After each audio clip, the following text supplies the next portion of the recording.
Sitting on some building or what's poison.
from anybody that they're vilifying your target.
you get the second notice I put up on your door?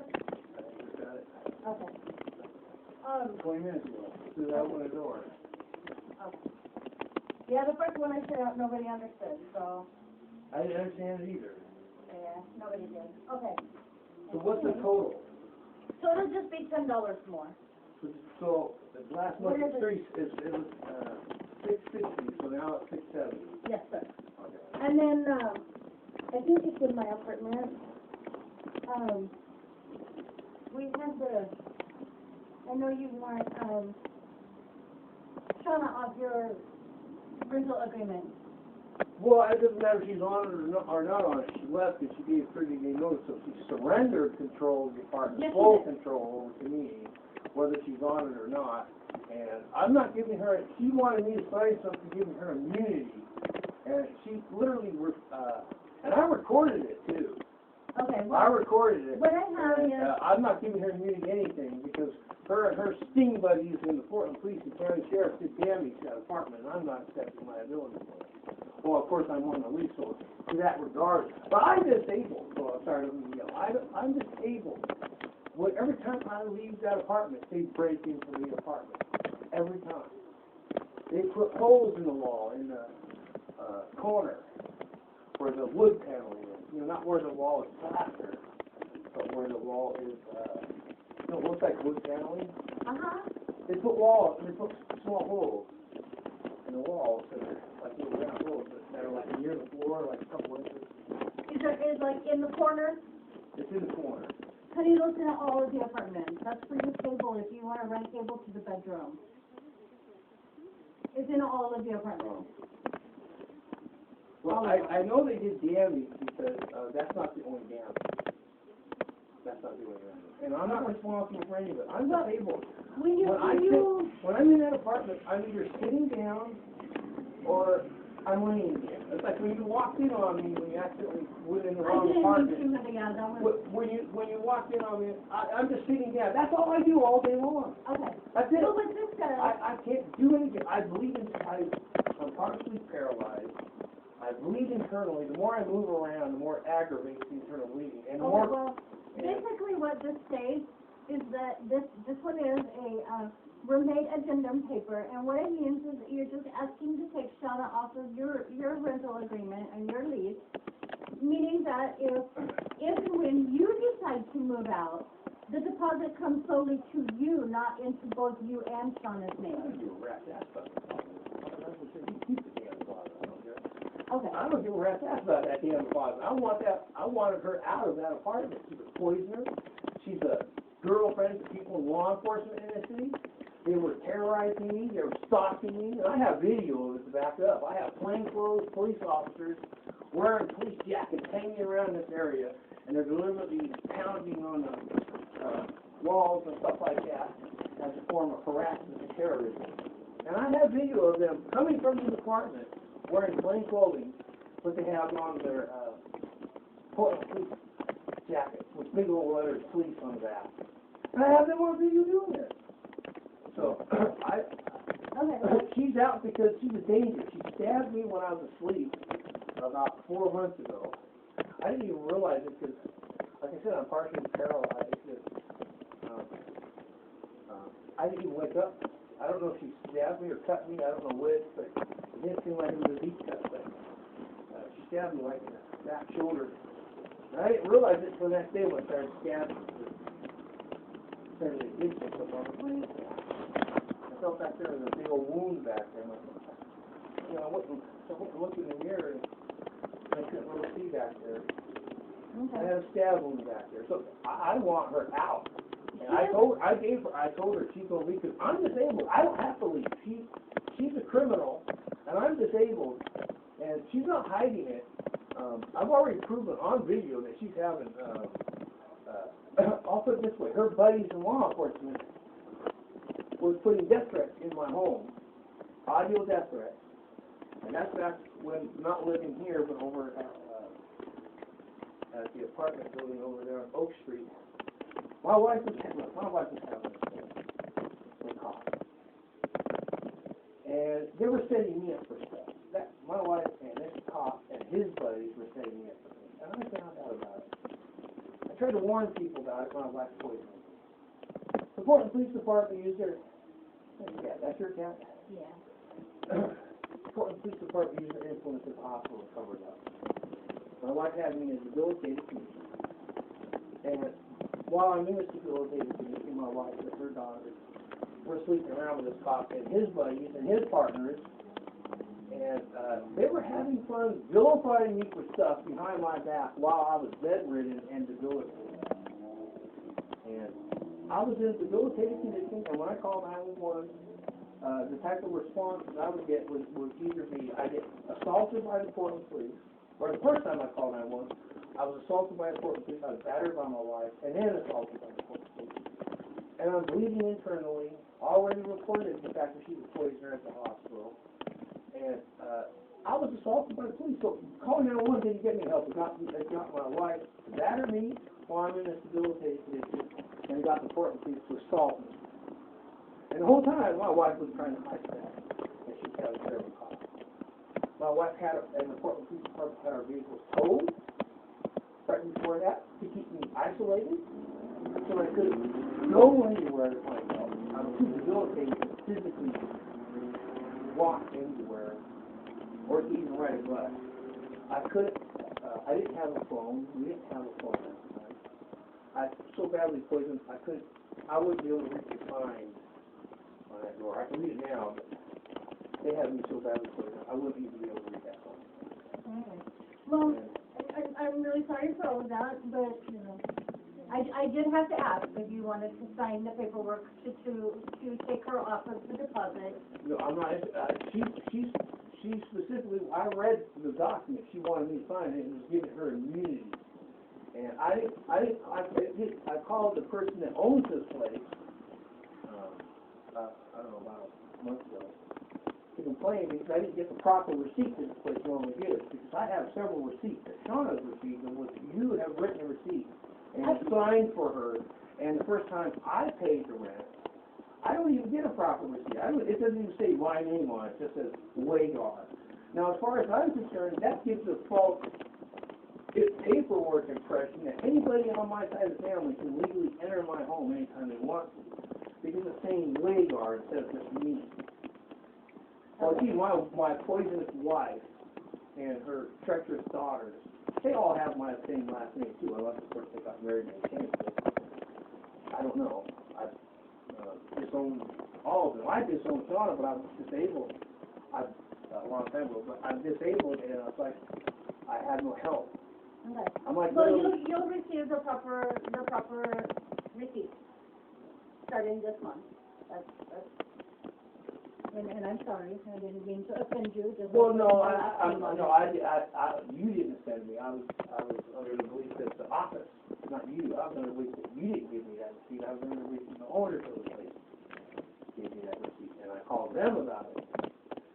So I thought you were responsible, well, then I would have spoke to you. But I thought it was the owners of the place that was responsible for it.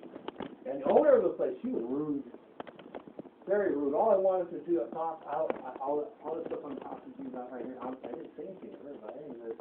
I just wanted a proper receipt. You know, in my name. In my name. That's it. Just in my name. That's all I cared about, really. We will make sure that comes about. You know, that's all I cared about. I didn't call to complain about anything else. If it's the computer-generated one. Well, she's probably mad at me, so she might have said something to you about that. I don't know if it's a computer. It could be. If it was the computer-generated one, which is a bigger receipt that's printed out in paper, yeah, or it's a handwritten receipt, which is the handwritten receipts come from me. Yeah. So. Okay. Well, that's what I was complaining about because. But the computer-generated ones, those ones they just have the last name. They don't have first names on them, just the last name. We have to understand that what happened before that. This is the reason why I called the owner of this place in the first place because. My daughter was shoving papers before she physically moved out. She was shoving papers in front of my face saying, "Yeah, you need to sign this. You need to sign this. You need to sign this." I'm like, I ain't signing anything. She stabbed me like 4 months ago. I'm not signing anything for this woman. She's staying off for law enforcement. She's not even hiding it. All her coworkers at her past place of employment know this. She prowls around and sleeps around with cops in this town. And, I know, they were vilifying me for stuff behind my back, which I didn't do. The whole time, my wife and her daughters were sleeping around with these people in law enforcement. And they were setting me up for things. I don't know all the stuff that they were setting me up for. I do know that they vilified me publicly in the neighborhood that we lived at. I hope you notice, I'm not afraid to go outside. I have done nothing wrong. I have a history of saving lives in this town. I used to be a ride foreman in Oaks Park. I worked there for 9 years. I have a history of saving lives in this town. Do you know who Mr. Bollinger is? He was the owner of Oaks Park for the longest time before they donated the park to the city. He was the owner of Oaks Park. Well, Mr. Bollinger had his right-hand man down there was Mr. Long. And everybody down there knows that man. And I saved that man's life. I have repeatedly saved lives in that park. Repeatedly. I was like the go-to person for emergencies down there, and I have a history of saving lives down there. My rookie year in that park, I was saving lives. So I'm a known person known to dealing with emergencies. I know how to handle an emergency. I know how to deal with an emergency. And I have saved lives repeatedly. Usually by catching problems because of other people's incompetence. Like when you're running a ride or something, and there's something wrong with the ride, and the operator or doesn't notice the problem, or the maintenance people were just too incompetent to properly fix the problem. And I would identify the problem and shut the ride down, right in the nick of time, literally. And I have a history of saving lives in this town, and I'm not afraid to go outside. I haven't done anything wrong, and these people have a history of this. Now, I've already proven these people guilty. They don't even have the balls to take me to court, because they know I would probably whoop their ass under stacked jury, not even care. Because I know damn well law enforcement would do just that. They would stack the jury just to cover their own asses. But my wife and her daughters are palling around, sleeping around with these people, and they're not hiding it from other people. There is a multitude of people that know this. Everybody at Eastport Walmart and Clackansville, which is where my wife and her daughters and my wife's sister worked all at the same time. They worked, all of them worked in both of those stores. They were sleeping around with cops at the time, and they weren't hiding it from their coworkers. And when I found out that they were setting me up for things, I tried to warn people about it. And she poisoned me. I have my wife's diary. She's admitting it. She's a goddamn poisoner. She's admitting her motive, which is an affair with a cop. She's admitting it. I cannot get help from police, and I already reported it at the time. And she's a poisoner, and the police did absolutely nothing. So she's admitting in her diary, I can't get help by calling the police. I can't get help from going to the hospital. When I went to the hospital, the police used their influence to prevent me from getting a toxicology test. So. Wow. Okay, well. I was a plasma donor when she was poisoned.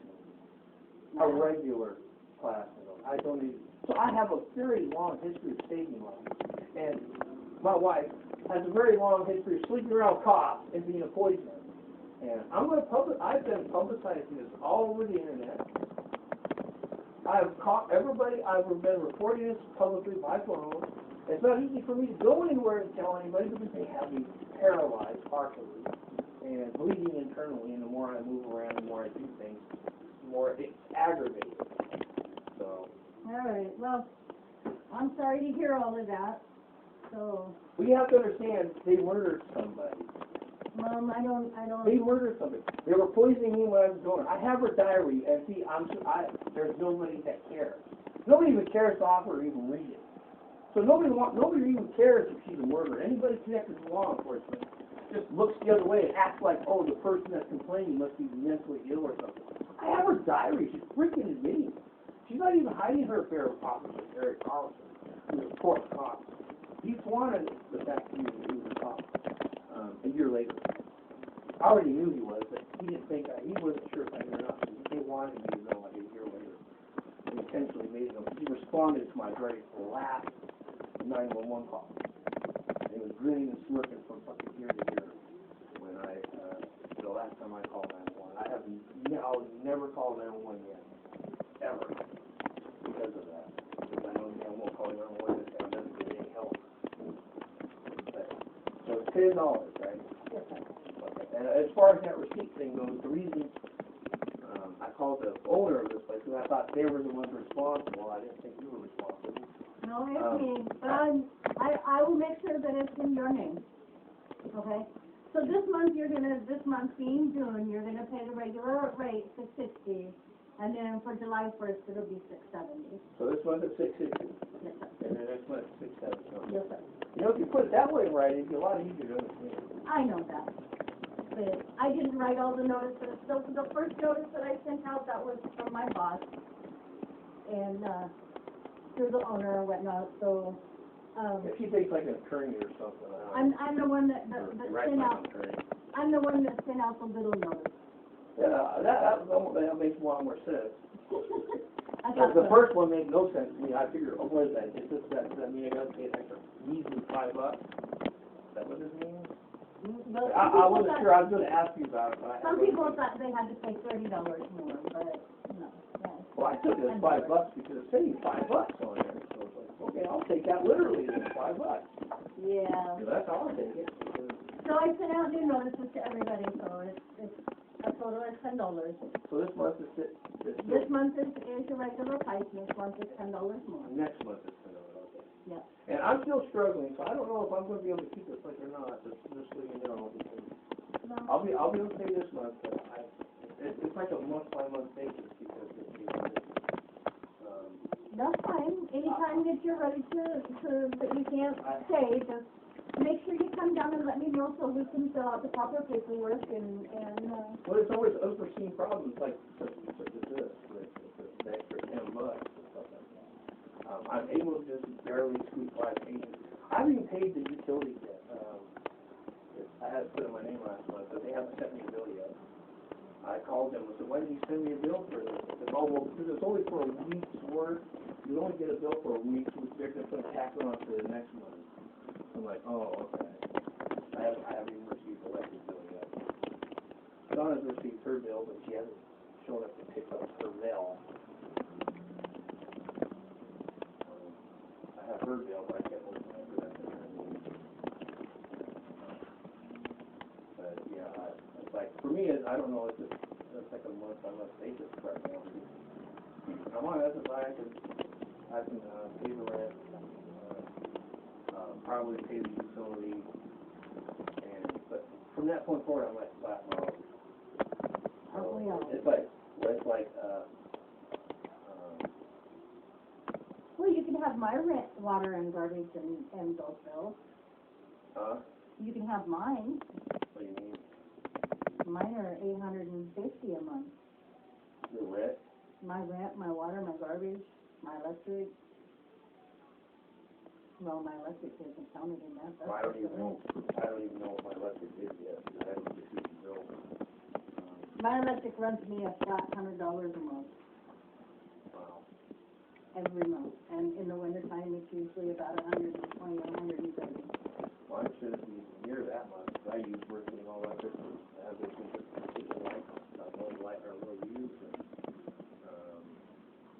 the only thing that's really using electricity is the coffee pot and the refrigerator, that's about pretty much it. I don't even have a TV. Well, I have another resident coming in. Okay. I need to take care of him. Okay. All right, thank you, sir.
Well, that conversation that just got recorded out there was me being waved down by one of these sting ops that happens to be residing here at Misty Firs.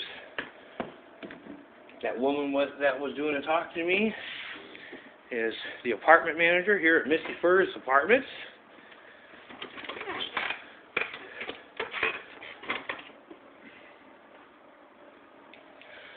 Of which that conversation is now recorded.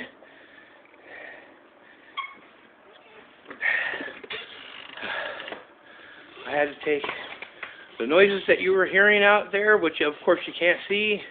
Have to keep in mind I had my cell phone, which is what I'm using to record this vlog with, was in my backpack here. I put the cell phone in my backpack. And I had to take some garbage bags out to the dumpster, and that took a couple of trips to do that.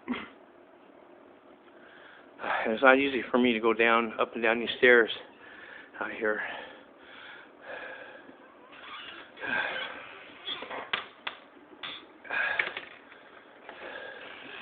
The apartment manager who runs this place here at Misty Firs.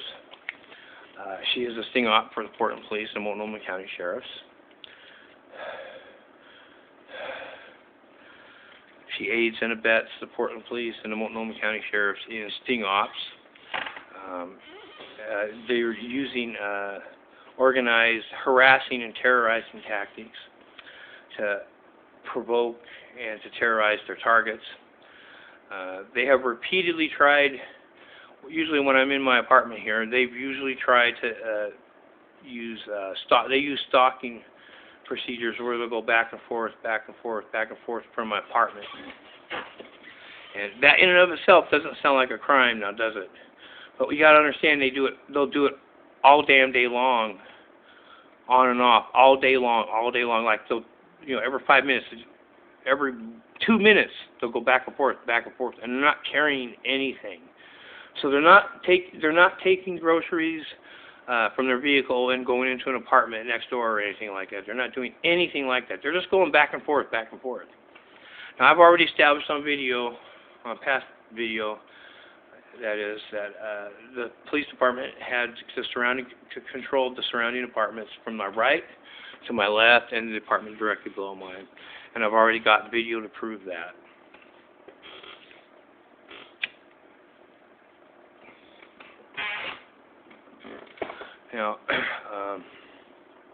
Usually when I leave this apartment, I only leave this apartment like once a month, and because I have to, I'm disabled and I'm on SSI, and I have to go to the bank and I have to go grocery shopping, and I'm partially paralyzed. It's not easy for me to get around or move around, and I bleed internally from injuries I've sustained from being poisoned by my wife and by her fuck buddies in law enforcement. The apartment manager deliberately, while I'm trying to head back to my apartment after dropping off some garbage bags to the dumpster, the apartment manager deliberately ambushed me. She went into the office over there with some dude, which is obviously a sting op. I don't know who the hell he is, but he's a sting op. I can peg a sting op immediately because they don't act normal. They act like they're plainclothes cops, what they act like. And they act like they have an agenda that they don't want you to notice.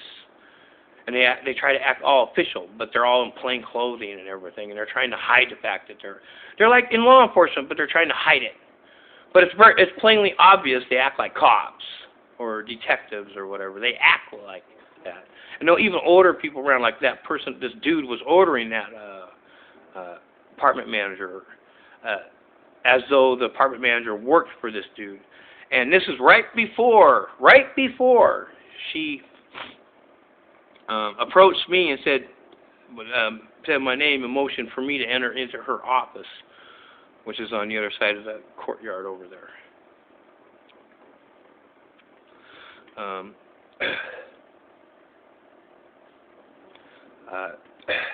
She's deliberately and unintentionally.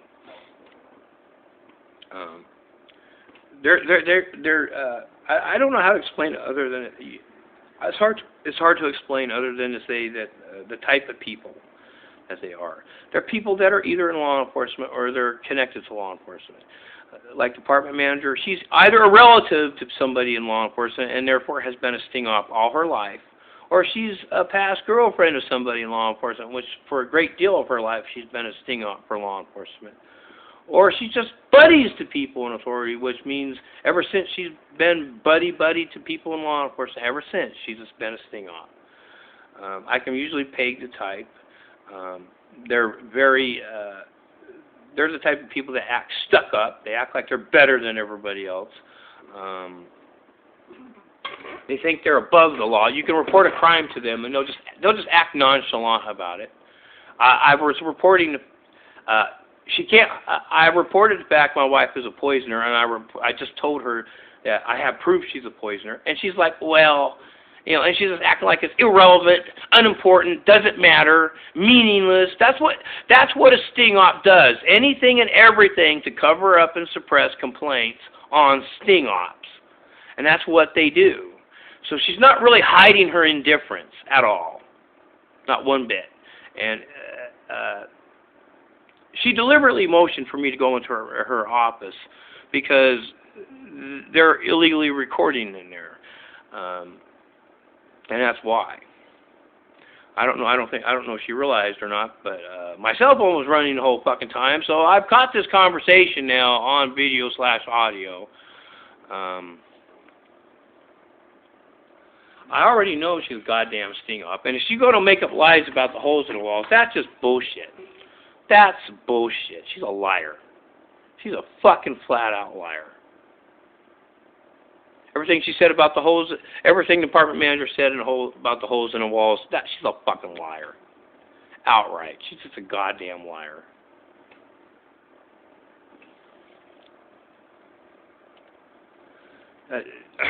She doesn't give a shit about people being victims. It's like I said, my daughter was stuffing documents at me, telling me I have to sign this, and I have to sign this, and I have to sign this. Like, I don't have to sign anything. I own my goddamn signature. Thank you very kindly.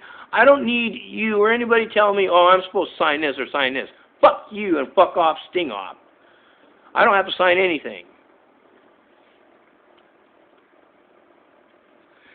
Terry's right. Jesus Christ. She's not even trying to hide it, man. I told her the bitch stabbed me. She acts like nothing's wrong, nothing happened, means nothing, irrelevant. They don't care. You can report any crime these people commit, and the sting ops act like nothing happened. They just pretend nothing's wrong, nothing happened. Everything you say is irrelevant. That's what they act like. So she's not really trying very hard to hide the fact that she's a sting op from me. The only reason I'm wasn't flat out accusing her of it because it won't do any good. Not to mention, I'm recording this my cell phone's recording. I already know it's recording, so I'll let her say whatever fucked up. I'll let the sting op put her own goddamn foot in her damn mouth. I don't care. I've just proven I cannot report a crime on these premises to the apartment manager without being treated like it's meaningless and nothing. So that's how easy these sting ops cover up their own activities and their own crimes. I flat out told her, I got video to prove Portland cops in plain clothing wearing Portland police jackets are coming from these apartments. And she's just like acting like that's the most meaningless complaint there is. Excuse me, I explained to her they're pounding on my walls, they're terrorizing, they're harassing. These are people my wife and her daughters were palling around with, sleeping around with. And they're committing crimes on these premises. Now, I technically just reported the fact that those cops were trespassing on these premises because they obviously do not live here. And she's just like, She's just acting like she's trying to change the subject and just ignore the complaint outright. So she's not hiding that fact. So it demonstrates how sting ops actually try to cover their asses and how they cover their fellow sting ops and how they cover for one another. I'm going to turn this off because I know the video, this recorder doesn't give me a warning when it's about to shut off. It just shuts off. and it only records for like 60 minutes, and it's like on the 58-minute mark, I think. I can't really be sure. It's really hard for me to see. My vision isn't all that great, so I can't really tell by just looking at the screen on here. But it's about ready. This thing is about ready to cut off, and when it does, it just cuts off without any warning. So I'm just going to end it right now. I still have other things I have to do right now, so I'm just going to end this right now. Oh, and by the way, the date today is it's June 1st. The date today is June 1st, 2015. And it's the afternoon.